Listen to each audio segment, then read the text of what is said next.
성령의 사람 삼손, 성령의 사람 삼손이라는 제목으로 말씀 나누겠습니다. 12번째 사사인 마지막 삼손에 대한 말씀이 어제부터 이어지고 있어요. 어제 13장에서는 삼손의 출생에 대한 말씀입니다. 그래서 마노아와 그의 아내에게 여호와의 사자가 나타나서 아들을 낳을 것이다. 그리고 나실인으로 구별된 자라고 알려주죠. 그리고 삼손이 출생하게 됩니다. 14장에는 삼손의 결혼이 나오고 15장에는 삼손이 본격적으로 이제 사사로서 블레셋과 전투를 벌이는 장면이 나와요. 그래서 이렇게 삼손의 긴 이야기들이 이제 시작이 되는데, 우리가 삼손하면 그 이미지가 긍정적입니까, 부정적입니까? 상당수 주석이나 글들을 보면은 삼손에 대해서 그렇게 좋지 않다, 부도덕하고 여자 밝히고 참 문제 많다, 이렇게 표현되어 있습니다. 사실 저도 그렇게 생각을 많이 했었는데, 본문도 그냥 읽으면 그런 삼손의 안 좋은 모습들이 참 많이 보이는 것 같아요. 14장 1절 2절 보면은 괜히 딥나 내려가서 블레셋 여자 아내로 달라고 떼쓰는 모습을 보게 돼요. 기껏 결혼시켜 주니까 수수께끼를 내가지고 아내랑 의의가 상하는 거죠. 그래서 홧김에 신부 버리고 떠나버렸습니다. 그래서 장인어르신이 다른 친구에게 아내를 주어버립니다. 그런데 15장에서 갑자기 찾아와가지고 다시 어떻게 된 거냐 해서 화가 나가지고 이렇게 여우 가지고 불질러가지고 또 블레셋 사람들이 난리가 나죠. 그 일로 해서 장인과 아내가 불타 죽고, 또 화가 나지고 또 이렇게 일 벌이고, 16장에 보면 또 삼손이 딴 동네 가사에 가서 기생이랑 놀다가 또 도망가고, 또 들릴라한테 이제 연애하다가 결국 포로로 잡히는 그런 남봉꾼의 모습으로 비춰져요. 지난주에 제 아내에게 이 삼손이 참 문제 많은 사람 아닌가 이렇게 이제 지나가다 얘기했더니, 아내는 삼손이 그렇지 않다는 거예요. 남서울교회 화정부 목사님은 다르게 말씀하시는데 이렇게 얘기하는 거예요. 화정부 목사님이 한 분 계신데 저희 부부를 이어준 분이어서 좀 각별함이 있습니다. 직접 소개팅 시켜준 건 아니고요. 제가 그 스터디 모임에 갔는데 제가 이제 거기서 아내를 만난 거죠. 그래서 한 달 만에 제가 결혼을 하게 됐죠. 이게 박음희 전사입니다. 또 화정부 목사님 말씀 들어보니까 삼손에 대해서 긍정적인 말씀을 하시는 걸 봤어요. 좀 혼란이 왔습니다. 개인적으로 히브리서 11장 32절 말씀에도 삼손을 언급하는 부분이 있는데 좀 걸리는 거예요. 믿음장이죠. 히브리서 11장. 믿음의 사람, 믿음으로 아브라함이, 믿음으로 이삭이, 믿음으로 야곱이, 믿음으로 모세가, 이렇게 쭉 사람의 목록이 나옵니다. 근데 히브리서 마지막 그 32절 가보면 이렇게 말씀하고 있어요. 내가 무슨 말을 더하리요? 기드온, 바락, 삼손, 입다, 다윗 및 사무엘과 선지자들의 일을 말하려면 내게 시간이 부족하리로다. 이 32절에 나오는 네 사람이 혼란을 줍니다. 기드온, 바락, 삼손, 입다. 이 사람이 과연 믿음의 사람들일까? 기드온 얼마나 약속 못 믿고 증명이 달라 계속 얘기하고, 막판에 우상 숭배거리 만들어가지고 백성 죄짓게 만들죠. 그 아들에게는 적그리스도 같은 아비멜렉 나타나가지고 동족 상잔의 비극을 일으킵니다. 사사 입다도 조폭 출신에다가 딸 번제로 바치는 헛맹세나 하고 그렇습니다. 이런 사람들 어떻게 믿음의 사람인 것이야 생각이 든 거예요. 사사기 인물, 특히 후대 쪽에 있는 사사인 기드온, 입다, 삼손은 전때 사사보다 결점이 훨씬 많습니다. 분명 그건 틀림없어요. 도덕적으로, 신앙적으로 결점이 많습니다. 근데 그럼에도 불구하고 하나님이 그 사람들을 사사로 들어서 사용하셨다. 그리고 부르심에 대해서 믿음으로 반응했던 내용이 있습니다. 중간에 잘못되고 이상하게 가기도 하지만 본질적으로는 하나님이 그들을 믿음을 주셔서 사용한 사람이라는 점에서는 믿음의 사람입니다. 인생 전체는 아니어도 그 인생의 일부 가운데 신실한 믿음이 있었다, 이게 평가할 수 있어요. 다윗조차 밧세바를 범하고 우리아 청부살인할 때는 악랄한 사람이었던 거예요. 하지만 하나님 마음이 합한 사람으로 불리죠. 사사기 인물은 더 부족함이 많은 편이지만 하나님의 부르심에 믿음으로 반응했다. 그런 점에서 의미가 있다고 볼 수 있어요. 근데 삼손이 어떻게 믿음의 사람일까? 오늘 본문을 봐도 찾아보지가 않는데, 제가 오늘 14장 본문을 통해서 삼손을 성령의 사람으로 하나님 어떻게 쓰시는가 제가 말씀드리고자 합니다. 그냥 보면 13장에서 나실인인데 14장부터 삼손이 이방 여인하고 결혼하려고 하고 포도주 독주를 피할 사람이 포도원 가가지고 사자 찢어 죽이고 시체 만져서 나중에 야생 꿀을 이렇게 먹는 장면이 나옵니다. 왜 지켜야 될 거 지키지 않고 이러느냐, 이해할 수 없는 행동에 대해서 좀 우리가 어려움이 있는데, 그것에 대한 긍정의 단어들이, 키워드가 나오는 게 세 절이 나옵니다. 13장 25절을 보시고요. 읽진 않겠습니다. 14장 4절을 보시고 14장 19절을 보십시오. 13장 25절, 14장 4절과 19절 보면 공통적인 단어가 나오고 있습니다. 뭐가 나옵니까? 여호와의 영이라는 단어가 나오고 있는 걸 볼 수가 있어요. 삼손에게 하나님의 영, 성령께서 강력하게 임하십니다. 성령의 역사로 삼손은 하나님의 일, 특별히 사사의 직분을 수행하는 것이에요. 근데 의문이 드는 건 왜 하나님의 영의 역사가 있는데 왜 좀 이상한 행동을 하느냐, 왜 비도덕적인 좀 나시린 규례를 자꾸 어기냐, 문제가 많다 생각이 드는데 한 번 더 살펴보겠습니다. 25절 보시면 이렇게 돼 있죠. 13장 25절. 소라와 에스다올 사이에 마하네단에서 여호와의 영이 그를 움직이기 시작하셨더라, 이렇게 말씀하고 있어요. 이제 이 소라와 에스다올 사이라는 단어가 이제 16장 마지막에 보시면 삼손이 묻히는 무덤을 여기 묻혔다라고 밝히고 있어요. 16장 마지막에. 그래서 여기서는 마하네단이라는 지명을 밝히는데, 의미가 이 단자가 단지파입니다. 마하네는 진영이다, 주둔지다, 이런 뜻이에요. 그래서 단지파의 진영이라는 그 장소가 있습니다. 거기서 삼손이 단지파의 사람으로서 어떤 일을, 성령의 음성을 따라 어떤 일을 하려고 움직이는 것이에요. 그러면서 시작하는 게 뭐냐? 14장 1절입니다. 갑자기 띵 하는 것이 딥나에 내려가서 블레셋 사람 여자랑 결혼하겠다, 이런 거예요. 그래서 부모가 뭐냐 도대체 하고 꾸짖는 것을 우리가 3절에서 보게 됩니다. 이렇게 꾸짖죠. 내 형제들 중, 내 백성 중에 여자가 없어서 어찌 할례받지 못한 블레셋 사람에게 아내를 얻으려 하냐, 이렇게 혼내십니다. 그러나 삼손은 어떻게 말합니까? 3절 후반절 보면은 이렇게 말하고 있어요. 내가 그 여자를 좋아하오니 나를 위하여 그 여자를 데려오게 하소서. 여자가 좋으니까 데려오게 하소서. 진짜 대책 없는 말 같은데 이 부분을 잘 봐야 합니다. 맥락 자체가 하나님의 영의 움직임으로 삼손이 일을 하려고 해요. 뭔가를 시도하려고 합니다. 근데 첫 번째로 한 일이 블레셋 여인과 결혼하겠다. 진짜 여자에게 뿅 가가지고 결혼시켜달라 떼쓰는 거냐.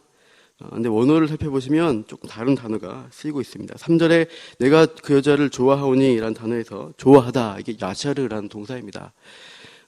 원어 주석질 보니까 번역이 우리말로 완벽하게 되어 있지 않다는 거예요. 이 야샤르, 이 좋아하다, 이분이 단순히 예쁘다, 예뻐서 좋다, 이게 아니라 옳다, 정당하다의 의미가 있습니다. 내가 볼 때 옳은 일이야 라는 의미입니다. 그래서 내가 그 여자를 보기에 옳고 정당하니까 합당한 이유가 있으니까 결혼 승낙해 주세요, 이 얘기입니다. 나에게 어떠한 정당한 이유가 있으니까 묻지 말고 결혼 승낙해 주세요, 이렇게 부모님에게 요청하는 것입니다. 제가 지금 여자에게 눈이 멀어서 그런 게 아니라 어떤 다른 뜻이 있습니다, 그런 걸 암시하고 있어요. 진짜 그러냐? 목사님 처음 듣는 얘기입니다, 생각할 수 있는데 이 해석이 4절에 있는 거예요. 4절을 한번 읽어볼게요. 4절 시작. 그때 블레셋 사람이 이스라엘을 다스린 까닭에 삼손이 틈을 따서 블레셋 사람을 치려하였으나 그의 부모는 이 일이 여호와께로부터 나온 것인 줄 알지 못하였더라. 삼손이 블레셋을 치려는 계획을 가지고 틈을 보려고 하는 거예요. 이 일이 하나님으로부터 나온 것이라고 또 성경이 평가하고 있잖아요. 삼손이 지금 결혼하려는 이유가 뭐냐? 본인은 사사로서 뭔가를 하려고 한다. 블레셋을 칠 수 있는 어떤 비밀 작전 가운데 하는 일이다라는 거예요. 왜 삼손이 이렇게 무리하게 이렇게 보면 비도덕적인 일을 하려고 하느냐? 그런 계획을 세우느냐? 왜 그러냐면 삼손 시대의 사사 시대의 특징 때문입니다. 이 사사의 말기 시대에 이르러서는 이스라엘은 어떤 상태냐? 산소호흡기 끼고 있는 중환자의 상태입니다. 하나님의 명령과 약속, 또 하나님에 대한 이 가나안 땅에 보내신 목적을 다 잊어버렸어요. 하나님 찾지도 않고 이방과의 싸움 가운데서도 나설 생각이 없어요, 아예. 기도원 때 나팔 보니까 막 사람들이 모여들었습니다. 300명 함께 그 미디안과 싸웠던 것이에요. 그러나 삼손 시대에 와서는 함께 싸울 사람이 아무도 없는 거예요. 13장 삼손 처음 이야기 보시면 13장 1절 보시면 이런 말씀이 있습니다. 13장 1절에 이스라엘 자손이 다시 여호와의 목전에 악을 행하였으므로 40년 동안 블레셋 사람의 손에 넘겨주시니라 이렇게 되어 있죠. 그 다음에 원래 나와야 될 구절이 안 보이는 겁니다. 보통은 이렇게 나와야죠. 이스라엘 자손이 블레셋으로 말미암아 여호와께 부르짖었느니라 이게 있어야 되는데 없어요. 그냥 하나님이 마노아에게 나타나셔서 이렇게 삼손을 구별하셨다 이런 말씀하시고 있어요. 부르짖고 회개 기도를 할 사람이 없어요. 민족 살리겠다고 나선 사람이 아무도 없어요. 그러니까 삼손이 사살하고 나서봤자 함께 할 수 있는 동료가 없는 상태입니다. 그래서 삼손을 비운의 사사다라고 합니다. 삼손은 나 홀로 싸움을 해야 하는 처지에 있어요. 그래서 어떻게 싸웁니까? 혼자 싸우니까 치고 빠지는 게릴라식으로 블레셋과 전투를 해야 됩니다. 15장에서 치고 빠져서 이제 나오는 삼손을 누가 잡으러 옵니까? 유다 사람들이 잡으러 와요. 자기 동족인데. 같이 맞서야 하는데, 이 때문에 우리 유다 사람이 피곤하다. 너 포박해서 넘겨줘야 우리가 살 수 있다. 이러면서 삼손을 포박해가지고 블레셋 사람에게 넘겨준단 말이에요. 매국노 같은 일을 동족들이 하고 있는 것입니다. 이 정도로 삼손 시대는 암울한 상황이었다는 것입니다. 그러므로 하나님의 영, 성령이 삼손 한 사람에게 일당백, 일당천을 할 수 있도록 아주 강력하게 임재하지 않으면 안 되는 상황이었다는 거예요. 14장 1절에서 3절, 삼손은 혼자만의 전쟁을 뭔가 계획하고 있었던 것입니다. 그냥 혼자 싸울 수 없으니까 정당성을 위해서 틈을 보기 위해 위장 결혼을 하려고 하는 것입니다. 당시에 블레셋 사람들이 결혼식을 장려했겠죠. 이스라엘 사람과 결혼식을 시키면 어떻게 돼요? 지배 민족인 블레셋 이스라엘 사람들이 점점 동화될 것이지 그냥 우리처럼 되겠지 하면서 그런 결혼들을 장려했을 것 같습니다. 그래서 그런 결혼 의미가 있고요. 딥느라는 이 도시가 원래는 단지파의 소유지입니다. 근데 블레셋 사람들에게 뺏겼습니다. 그래서 마하네단이라고 하는 단지파의 진영에서 삼손이 한 명의 군대라는 의미로 참전하려는 것입니다. 그래서 우리 단지파 땅 딥나를 탈환하자. 그러기 위해서는 내가 위장결혼으로 그들의 허를 찔러야겠다 하고 틈을 노리는 것입니다. 그게 4절이 말하는 삼손의 행동에 대한 평가예요. 이렇게 이해가 되고 있습니다. 삼손의 이름 자체가 태양 같다, 작은 태양이라는 뜻이 있어요. 지독히 어두운 사사 말기 시대에 한 줄기 태양빛처럼 삼손이 하나님의 도구로 쓰인다는 것입니다. 결혼 준비하려고 이제 부모와 함께 딥나로 내려갑니다. 잠시 포도원에 어슬렁거리는데 그때 젊은 사자 하나를 만나게 돼요. 무시무시하게 표현하면서 달려드는데 어떻게 돼요? 무슨 일이 나죠? 6절 다 같이 읽어볼게요. 시작. 여호와의 영이 삼손에게 강하게 임하니 그가 손에 아무것도 없이 그 사자를 염소 새끼 찌는 것 같이 찢었으나 그는 자기가 행한 일을 부모에게 알리지 아니하였더라. 여호와의 영이 강력하게 삼손에게 임합니다. 성령이 원래 삼손이 힘이 센 사람이 아닌 거예요. 그때 하나님 영이 강하게 임재하셔서 사자를 이길 수 있었던 것입니다. 성령이 삼손에게 싸울 수 있는 힘과 능력을 부어주신 것을 경험을 했어요. 이 경험을 통해서 삼손은 나 홀로 사사이지만 일할 수 있는 힘과 능력을 주시는구나 이 확신을 가지게 되었을 거예요. 그래서 삼손은 나신으로 시체를 만지면 안 되는데 사자의 몸에 생긴 야생꿀을 이렇게 떠먹으면서 시체를 만지게 되죠. 꿀을 탐하는 모습을 볼 때 삼손의 약점이 또 나타나게 됩니다. 아무튼 이 일을 통해서 이 사자와 꿀을 통해 수수께끼를 내게 됩니다. 수수께끼를 모르면 어려운데 알면 굉장히 쉬운 것이죠. 그러나 이 사자 꿀 사건을 경험한 삼손 말고는 답을 알기가 다른 사람은 쉽지 않았을 것입니다. 삼손은 30명의 블레셋 젊은이와 내기를 합니다. 30명분의 배옷과 겉옷을 걸고 내기를 합니다. 삼손이 못 맞출 것을 예상한 것입니다. 그래서 이 젊은이 30명, 이 딥나의 젊은이를 옷을 벗겨서 또 싸움을 일으켜서 틈을 보자. 그래서 옷을 뺏는 과정에서 시비가 붙으면 이 30명을 처단하겠다는 정당성이 있는 거예요. 그렇게 해서 딥나를 되찾아야겠다. 계획을 하지 않았을까 생각합니다. 그러나 아내 때문에 다 틀어져요. 삼손 혼자서 이제 30명 구해서 이렇게 선물, 내기 걸었던 이렇게 상품을 줘야 했습니다. 삼손이 여자에게 약한 그런 모습이 또 약점이 보여지고 있어요. 자기 전략을 자기가 세워놓고 노출을 하게 된 것입니다. 그래서 참 힘들게 됐지만 우리 19절 같이 읽어볼게요. 그럼에도 불구하고 하나님이 도우시는 게 19절에 있습니다. 시작. 여호와의 영이 삼손에게 갑자기 임하심에 삼손이 아스글론에 내려가서 그 사람 30명을 쳐 죽이고 수수께 깊은 자들에게 옷을 주고 심히 노하여 그의 아버지 집으로 올라갔고, 성령께서 다시 임하셔서 블레셋 삼손이 이 딥나에서 아스글론은 굉장히 먼 거리, 40km가 넘는 거리입니다. 가장 깊숙한 성읍으로 아스글론 쳐들어가서 30명을 죽이고 그것을 갚아줍니다.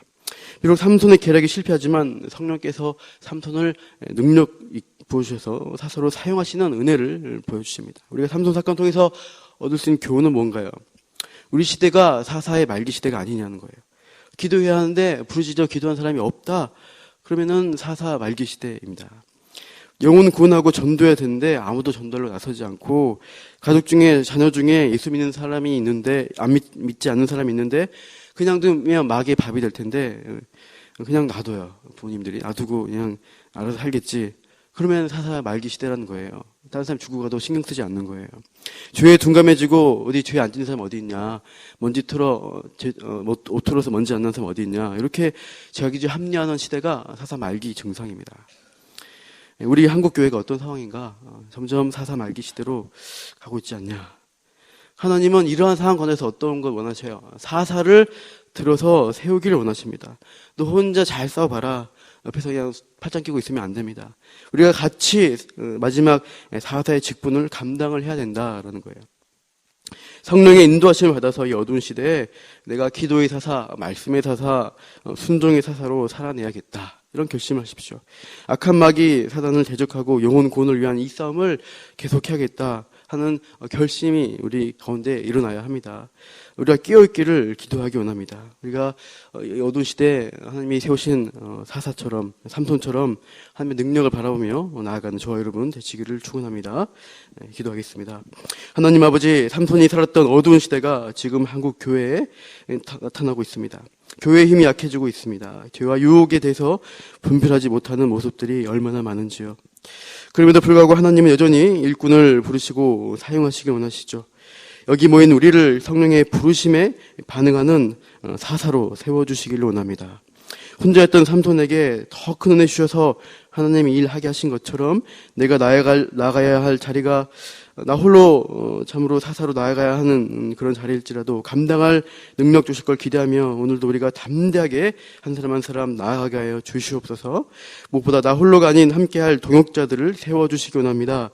남문교회를 세워주시고 각자 섬기는 교회를 세워나갈 기도의 동역자, 섬김과 봉사의 동역자, 전도의 동역자, 또 모임 가운데 격려할 동역자를 일으켜주시기 원합니다. 오늘 나를 하나님의 도구로 써주시길 바랍니다. 이 모든 말씀 예수님 이름으로 기도합니다.